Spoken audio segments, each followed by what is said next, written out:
नमस्ते दोस्तों, आज हम बात करेंगे एसआईपी के बारे में। एक ऐसा निवेश का तरीका जो छोटे छोटे निवेश को बड़ा फंड में बदल देता है। इस वीडियो में हम सीखेंगे एसआईपी क्या है, इसे कैसे शुरू करें, इसमें पैसे कैसे डालें, टैक्स और एग्जिट लूट क्या होता है और भी बहुत। अगर आप ये वीडियो एंड तक देखते हैं तो मैं दावे के साथ कह सकता हूँ कि एसआईपी को लेकर आपके मन में एक भी डाउट नहीं बचेगा।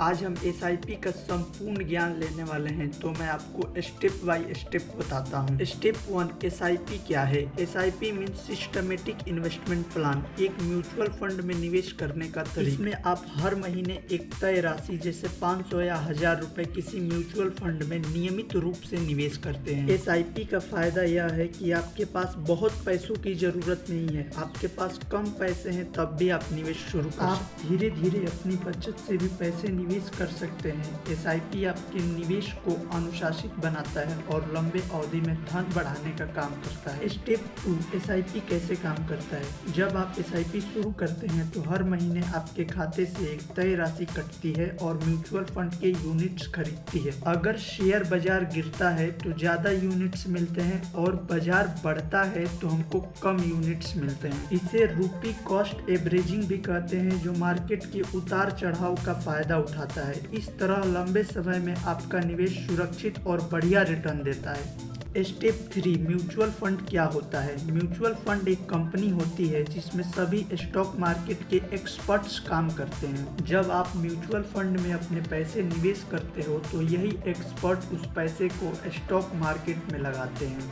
हर एक म्यूचुअल फंड कंपनी अपने म्यूचुअल फंड का एक प्राइस रखते हैं जिसे हम लोग यूनिट बोलते हैं। अब बात करते हैं टैक्स की। कोई भी म्यूचुअल फंड कंपनी अगर आपके पैसे को लेकर सही जगह निवेश करती है तो उसके लिए वो अपना फी लेती है, जिसे हम लोग एक्सपेंस रेशियो कहते हैं। हर एक म्यूचुअल फंड वाले अपने रिटर्न के हिसाब से एक्सपेंस रेशियो रखते हैं। स्टेप 4, एसआईपी कैसे शुरू करें। एसआईपी शुरू करना बहुत आसान है। सबसे पहले आप किसी म्यूचुअल फंड कंपनी के ऐप पर जाएं।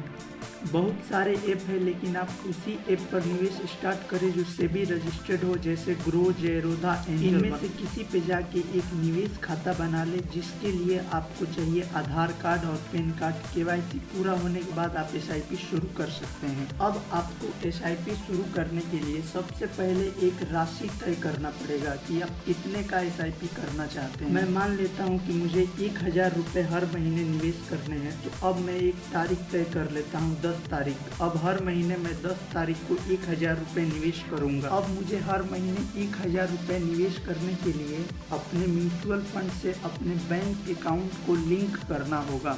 जब मैं म्यूचुअल फंड को अपने बैंक अकाउंट से लिंक कर दूंगा तो मैं ऑटो पे सिस्टम लगा दूंगा कि 10 तारीख को हर महीने 1000 रुपये म्यूचुअल फंड वाले मेरे बैंक अकाउंट से काट लें। ऑटो पे सिस्टम लगाने के बाद अब मुझे कुछ नहीं करना होगा। हर महीने ऑटोमेटिक ही मेरे बैंक अकाउंट से 1000 रुपये कट के मेरे म्यूचुअल फंड में निवेश हो जाएंगे। कॉन्ग्रेचुलेशंस, अब आप एसआईपी करना पूरी तरह से सीख गए हो।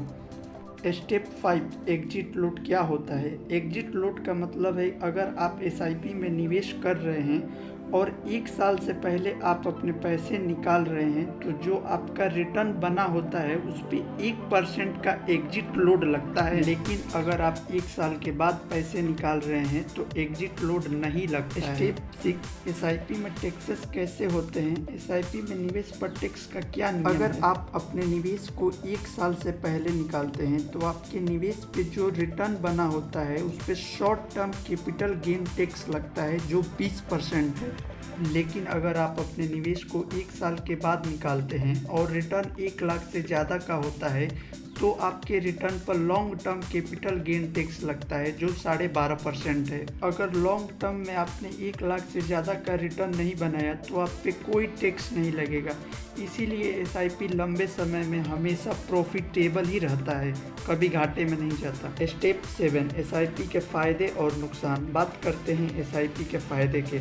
छोटी राशि से निवेश संभव है, बाजार के उतार चढ़ाव से बचाव है, निवेश आपको अनुशासित बनाता है और लंबे समय में कंपाउंडिंग का फायदा भी मिलता है। बात करते हैं एसआईपी के नुकसान की। अगर आप पैसे जल्दी निकालते हैं तो आपको एग्जिट लोड लगता है और आप सही म्यूचुअल फंड नहीं चुनते हैं तो आपका रिटर्न कम बनता है। स्मॉल कैप और मिड कैप फंड में ज़्यादा रिस्क होता है। स्टेप 8 एसआईपी के लिए सही म्यूचुअल फंड कैसे चुनें। ऐसे म्यूचुअल फंड चुनिए जिसका मार्केट कैपिटलाइजेशन ज़्यादा हो, जिसका एक्सपेंस रेशियो बहुत कम हो, और म्यूचुअल फंड का पास्ट जरूर देखिए कि उसने पास्ट में 50% का रिटर्न दिया है कि नहीं। जो म्यूचुअल फंड 50% से ज़्यादा का रिटर्न दिया है आप उसी में निवेश करिएगा। 90% म्यूचुअल फंड 15% तक का रिटर्न देते हैं, लेकिन आप एक बार चेक जरूर करिएगा उस म्यूचुअल फंड का पास्ट, उसके बाद आप उसमें एसआईपी शुरू करिए। यही था एसआईपी का संपूर्ण ज्ञान। अगर आपने अब तक एसआईपी शुरू नहीं किया तो आज ही एसआईपी शुरू करिए और अपने फाइनेंशियल प्लानिंग को मजबूत बनाइए और लंबे समय तक अच्छा रिटर्न पाइए। आई होप कि एसआईपी को लेकर कोई भी डाउट नहीं बचा होगा। अगर आपके पास कोई डाउट है तो कमेंट करिए। अगर वीडियो अच्छा लगा हो तो लाइक, शेयर और सब्सक्राइब कर देना।